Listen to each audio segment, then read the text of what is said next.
The cabin, while nicely designed and furnished, just looked like and smelled of excessive boredom. Kaden just stood there in the doorway holding his duffel bag with a blankly disdainful expression on his face. He looked at the tan wooden paneling that lined every square inch of the interior walls and roof. The pieces looked so tightly interlocked and smelled so strongly of the outdoors that he felt as if he was now in a tiny wooden box that nature made solely for his utter imprisonment. The medium-sized kitchen to his left had a nice and clean appearance, fitting into the 90-degree corner of the wall behind it. To his right, there was a small bench with gray cushions built into the brown wooden frame, which sat directly in front of a black TV that hung on the wall. Kaden didn't expect there to be any cell service out here, but he was glad to at least see a TV. Other than the miscellaneous chairs and tables that were placed about the living space, there was not much else to look at in the room. He stepped in further to see a relatively small bathroom to his left, which was on the wall opposite the kitchen.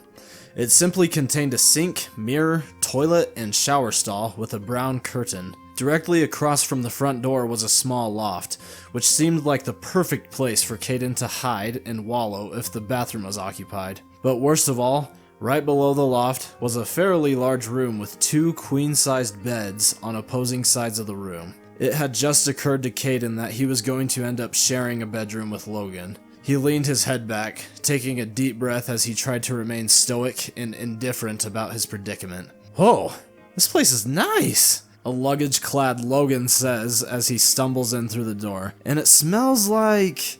fun?" Kaden buds in, quickly attempting to guess his brother's next word, assuming it was the opposite of what he was thinking. "No," Logan replies. "I was going to say it smells like pine wood, but I guess fun works too. To each his own, I guess." "Well, you ought to thank Mom and Dad for renting it out." Kaden drops his bag down pessimistically. "For us." "Yep," Logan says as he puts down his own luggage and looks out the window towards the woods. "I ought to, thank them for that." Kaden glances over at Logan, who is now looking down at his feet. It almost sounded as if Logan's true colors were finally showing, and that he mutually did not want Kaden to be there. Unless Kaden was getting the wrong message here, and something else was troubling Logan, like whatever was going on with his girlfriend and such. Kaden considered that for a brief moment, but concluded that his first impression was correct. It had to be correct, especially when paired up with that horrible thing Logan had done just several months ago. As soon as Logan had snapped out of his brief revelatory episode, his eyes sprang straight towards Kaden. Their gazes met, and it was rather jarring for Kaden. Logan's stare was very sudden, silent, and creepily ominous. It's almost like his eyes were whispering, "Guess who's going to die?" Then, as Kaden was caught in a rather unfounded state of fear, Logan steps toward him. "Check it out, we're sharing a bedroom! Just like old times!" Kaden shakes himself out of his stupor and turns around to look at his brother, who is now admiring the interior of the bedroom. His incessant positive attitude was unnerving, especially since he wouldn't be caught dead being this optimistic in years prior. Kaden's young face was riddled with confusion, but despite Logan's rather odd behavior, he silently agreed that the room was reminiscent of old times. Back home in Paradise, Colorado, Kaden and Logan both shared the same bedroom in their family's 3-bedroom house. Kaden remembered how the only spare bedroom in the house was initially used as a storage space, so no matter what, the two of them had to share a room during their early childhood. They had a sturdy bunk bed that was made out of dark blue metal, and it might as well have been the noisiest thing on the planet. Kaden let out a slight chuckle at the thought of how simply leaning on the frame would cause the entire thing to creak and squeal like a wailing banshee. The ends of his mouth tried to curl upward as he thought about how, if neither of their alarm clocks would wake them up, jostling around in bed certainly would. Despite how annoyingly loud that bed frame was, Kaden and Logan still willingly shared that room and that bunk bed for years, even when the spare room finally became an option. Kaden's short burst of joy suddenly dissipated as soon as he remembered that reminiscing on good times becomes immensely bitter. After spending some time unpacking and sitting on the toilet, Kaden saw the sun lowering behind the trees outside the bathroom window. Another day had nearly passed by, but Kaden was still barely through his prison sentence. He could hear Logan preparing dinner on the other side of the nearby wall. It was probably just another poor college student meal, just like what they ate every other day. This time, however, there was no fast food restaurant to opt out for. Everything Kaden would eat here depended on Logan's lacking culinary skills. Kaden sighs through his teeth as he turns over to the sink to wash his hands. He cranked both the hot and cold handles, but as soon as he put his hands under the rushing water, he yelped out under his breath from the searing heat. It felt as if he just ran his hands under molten metal. He glanced down at his now red hands and then back at the sink. Then, in the mirror, he saw someone staring straight at him, only it wasn't his reflection. It was some tan guy who looked about 17 years old, had spiked beach blonde hair, and was sporting a dark orange tank top. There was nothing particularly scary about the sight Kaden was beholding, even though it was definitely not his reflection. There was just something about it that seemed so indescribably unnerving. The strange and unnerving feeling became overwhelming as the room suddenly faded into oblivion, leaving Kaden and the unidentified chill surfer in a black void. Before Kaden could even question what was happening, the surfer's eyes started glowing bright yellow, and he began pulsing with physical heat. Kaden screams and bolts away from the stranger, abruptly knocking into a thick wall and landing on his backside. After shaking his head, he looks up and finds himself back in the bathroom. He shakily stands back up, glancing back at the mirror, which, fortunately, no longer has that terrifying heat surfer looking in from the other side. He just saw his own terrified face. What he saw was so realistic that he started to contemplate his own sanity. "Hey, dude," Logan's voice came from the other side of the bathroom door. "You okay in there? Did you fall in?" "What? No, I didn't fall." "Yeah, I'm fine," Kaden calls back. Then, as he steps back toward the mirror, he whispers, "I'm doing just fine. Right?" He readjusts the sink handles, hurriedly washes his hands and then his face, all the while staring at the mirror. The two brothers sat quietly at the small kitchen table, where the awkward silence was so thick it needed to be cut with a knife. It was about 6:30 and almost completely dark outside. Nighttime was surely upon them now.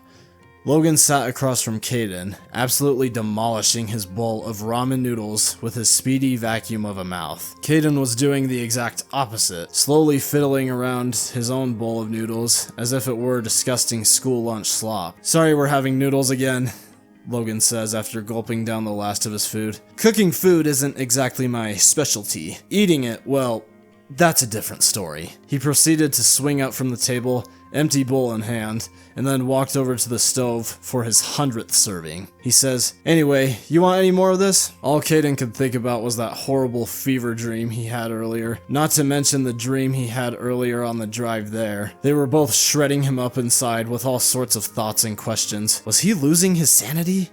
Was this some sort of foreshadowing of a horrible psychosis? How could he tell reality from these strange dreams? Was he even awake right now?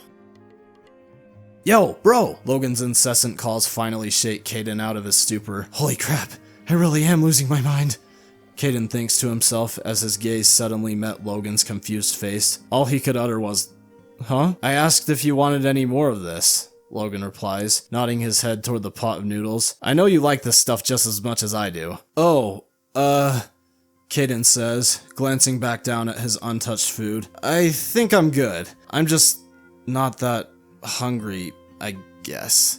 "Alright," Logan grins. "More for me then." As his brother began dumping the rest of the food into his bowl, Kaden concernedly ran his fingers through his blonde hair. Later that night, after they had both showered and gotten ready for bed, Kaden lay wide awake on his side of the room. Lying flat on his back on the large queen-sized mattress, he just stared up at the blank wooden roof as Logan's subtle snores pierced the silence every now and then. It wasn't unusual for Kaden to have a hard time falling asleep. It sometimes took him up to 15 minutes just to doze off.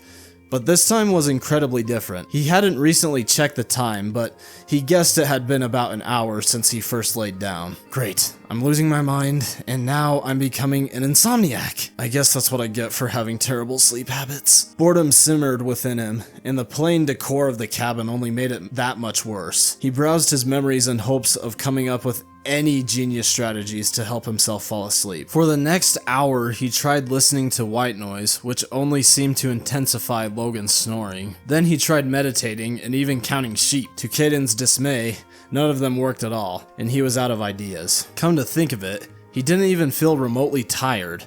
He hadn't really done anything physically active the day before, so maybe that was the reason behind his insomnia. Perhaps a little exercise would tire him out enough to finally fall asleep. He slides out of bed and silently walks into the living room, where he does jumping jacks and push-ups as quietly as possible. He stopped at 7 reps since that was all he could do. Don't judge, he wasn't exactly the strongest boy in the world. Finally feeling tired enough to possibly fall asleep, Kaden heaves himself back towards his bed. As he laid back down and shut his eyes, he suddenly heard a voice. The voice was quiet but still loud enough to draw attention. At first, Kaden thought it was possibly coming from outside, but after some careful listening, he realized it was Logan. Kaden reopened his eyes and, to his surprise, Logan was still lying in his own bed. "Logan?" he whispers. No response. Kaden repeats himself, only to find out that his brother was sleep-talking. He was saying things like, "Thank you. These fries are pretty good." Kaden chuckles to himself and lies back down. At that moment, he thought, at least there were some things to enjoy on this horrid trip. Then he heard Logan start wrestling and breathing heavily. "I thought you skipped town," he says. "Stop! Put that lighter down! No! No! No!" Kaden started to become panicked as well. His heart was racing. He wanted to go over and wake Logan up, but he wasn't sure if that was safe for either of them. So he just sat there, facing Logan as he rolled back and forth on the bed across from him. Then it just stopped. After a few moments, Logan started lying still and continued snoring as if he didn't have the worst nightmare ever. Kaden just sat still, waiting to see if it would happen again. Fortunately, things seemed back to normal, so he tried falling asleep once again. Finally, he felt himself begin to doze off, only to find himself in a nightmare of his own. Hey everyone, thank you for watching that video. If you're down, please like and subscribe, I'd greatly appreciate it. I'm gonna hope to try to put these out frequently. Yeah, have a great day.